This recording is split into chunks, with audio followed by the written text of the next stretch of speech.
So we're here today to talk about the 2008 so they've reached the cup final. Can you tell us a wee bit about how they've got there and how they've been playing so far?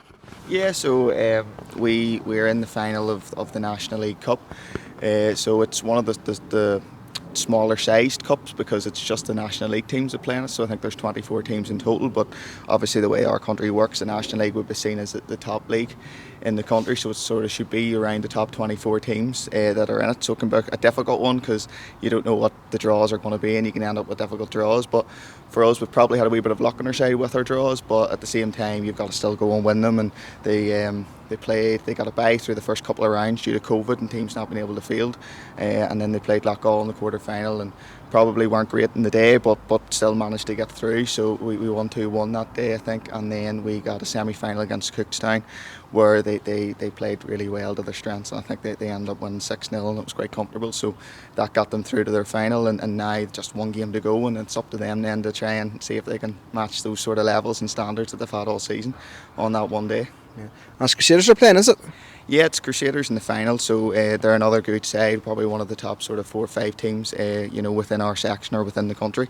So both of us are quite similar teams, both play very similar, so it'll be an interesting game, but definitely one that we're confident that we can do well in, but at the same time we've got to hit the standards and levels that are required to do that.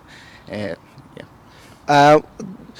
So, who should we be looking out for? Is there anybody in particular who's worth standing out for, or are they all just a great bunch of lads? I don't want to go in and pick any sort of names because I don't think that's fair on all of them, but this is a really good squad. We're really, really pleased with how this squad's developed and came on where they were 2 years ago. I mean, honestly, 2 years ago, this team was nowhere near good enough to be even in the National League top section.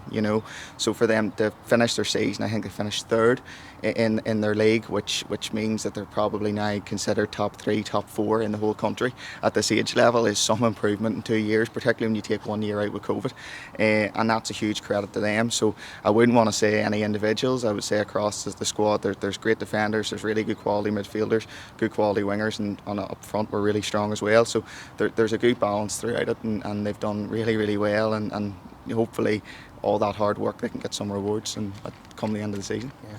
So where is the final? And I'm sure you're looking, if you Glenavon fans can give them a bit of support. Well, we play Friday night at 8 o'clock at Crumlin, so it was great to see. There was a really good crowd out last night for our Harry Cavan 18s final, and this is another one of the top sort of youth tournament finals that you can play in, and certainly the Harry Cavan, that's probably more the present time of the Glenavon players who could be chasing towards the first team, but our job, and certainly my role in the academy, is to make sure that this group, this sort of under 14s, is going to be, once these 18s move in, is going to be the next group. So this is really the next group coming through, where in the next 2-3 years I have no doubt that not just within this age group but even our 09s and our 2007s, there's going to be 5, 6, 7, 8 who are going to be pushing towards what the Harry Cavan squad's doing at the minute, and what we've got at this moment in time. So this is the next crop, and it's a really exciting group, and the academy's very, very strong, particularly across these 3 age groups, and if they keep going the way they are, there's going to be a lot of young players who Gary is going to have a headache over because they're going to be pushing in towards the first team, there's no doubt.